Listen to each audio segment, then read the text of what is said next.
Class 7th maths chapter 7 exercise 7.1 question first complete the following statement First, A. Two line segments are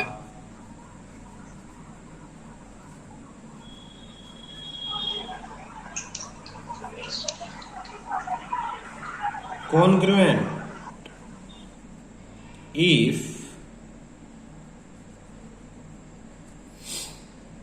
इसका meaning क्या है बेटा? कह रहा दो लाइन सेगमेंट यानी दो लाइन के टुकड़े ये कॉन्ग्रुएंट के मतलब एक जैसे ठीक है। एक जैसे यानी लाइन एक जैसी कब होंगी? जब साइज एक जैसा साइज होगा तब होंगी। तो एक जैसा साइज हो उस कॉन्ग्रुएंट का मतलब होता है एक जैसा। लाइन के लिए क्या होगा? लाइनें एक जैसी कब होंगी? जब उनका साइज एक जैसा होगा। तो यहां फिर हम क्या करेंगे? इफ दो लाइन सेगमेंट कॉन्ग्रुएंट होंगे, एक जैसे होंगे कब? If they have the same length, if they have the same length. ये first fill in the blanks है। अगर उनकी साइज एक जैसा होगा तो दोनों लाइन सेगमेंट कॉन्ग्रुएंट होंगे। ऐसी सेकंड है हमारा B, among two congruent angles, among two congruent angles one has measure of 70, one has a measure of 70 degree, the measure of the other is the measure of the other is meaning समझो। कह रहा है among two congruent angle, दो angle है मामा। अगर दो angle congruent मतलब एक जैसे, अमोंग टू एंगल्स दो एंगल एक जैसे है और उनमें से एक अगर 70 डिग्री है तो दूसरा कितना होगा? तो दूसरा भी 70 डिग्री होगा। ठीक है। एक अगर 70 डिग्री है, अगर दो एंगल एक जैसे हैं, अमोंग टू एंगल्स दोनों कॉन्ग्रुएंट है तो एक 70 है तो दूसरा भी 70, तो the measure of other is 70 degree. C part, when we write angle A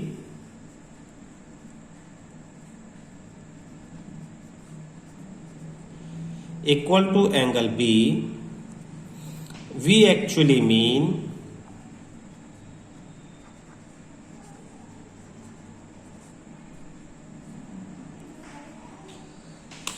question कहता है कि अगर हम लिखते हैं कि एंगल ए एंगल बी के बराबर है तो इसका मतलब क्या है? इसका मतलब है measure of angle A equal to measure of angle B, यानी इन दोनों एंगल्स का मेजरमेंट इक्वल है। जैसे कि ऊपर बताया था कि 70 और 70, इसका मतलब है कि एंगल ए अगर 70 है तो एंगल बी भी 70 डिग्री होगा। तो इसको मेजरमेंट बोलते हैं, measure of angle A equal to measure of angle B. Question second, give any two real life examples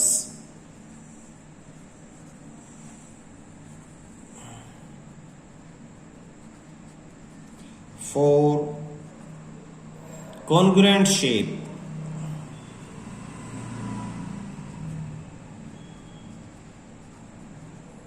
congruent shapes के दो रियल लाइफ एग्जांपल दो।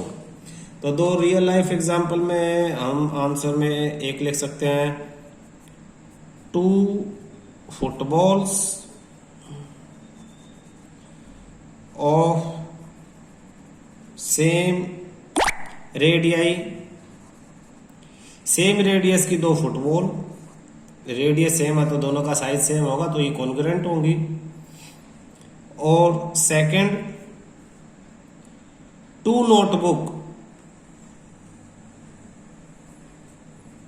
2 notebooks of same size, same size की 2 notebook, एक ही school की notebook है same size की, तो वो दोनों भी क्या होंगी, कॉन्ग्रुएंट होंगी। 2 पेन्स ऑफ सेम कंपनी, तो इस तरह से 2 tables, 2 chair of the same class, तो ये सब कॉन्ग्रुएंट फिगर्स के एग्जाम्पल हो जाते हैं। Question third, if triangle ABC, ये साइन है कॉन्ग्रुएंट का, 2 ऐसे लाइन है और इसके ऊपर ये ऐसे है, ये कॉन्ग्रुएंट का साइन है। If triangle ABC congruent triangle FED under the correspondence, under the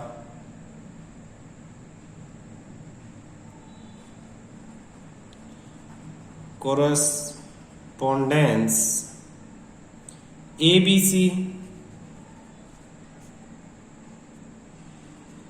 FED,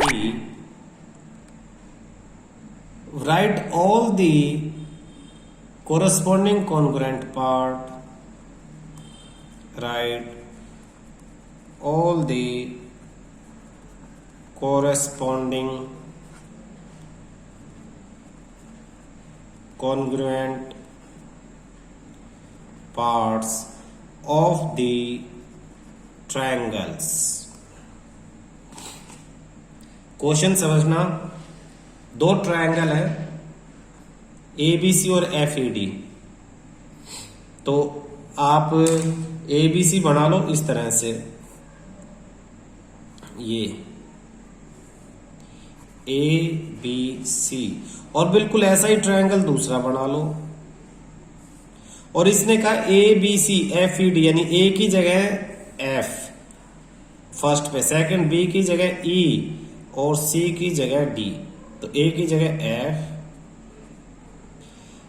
B की जगह E और C की जगह F, बिल्कुल। तो इसका मतलब है कि A किस जैसा सा है, A जो है आपका F जैसा, B E जैसा, और C एक FED, ये D है भाई, FED ये D जैसा। तो बाकी other parts, other congruent part, इसके क्या क्या पार्ट होंगे, इसके 3 एंगल होंगे। सॉल्यूशन, एंगल A होगा, फिर एंगल B होगा, फिर एंगल C होगा, फिर 3 साइड होंगी, एक साइड AB, एक साइड BC और दूसरी साइड CA। तो इसके A के इक्वल क्या होगा, जैसा A वैसा A की जगह क्या है F, तो F एंगल A के कॉन्ग्रुएंट हो जाएगा एंगल F, तो एंगल F लिख देंगे। B के कॉन्ग्रुएंट क्या हो जाएगा, B के कॉन्ग्रुएंट एंगल E, तो B की जगह एंगल E, ये देखो B की जगह E लिखा है। फिर C की जगह क्या हो जाएगा, एंगल D, तो C जैसा सा एंगल D हो जाएगा। फिर AB साइड, AB तो A की जगह F था और B की जगह E था, तो इस साइड को लिखेंगे FE, AB जैसी FE।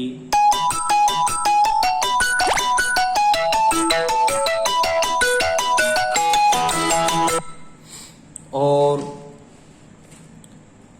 BC, BC जैसा ED, और CA, CA जैसा DF, DF। ये बाकी इसके कॉन्ग्रुएंट पार्ट हो गए सारे।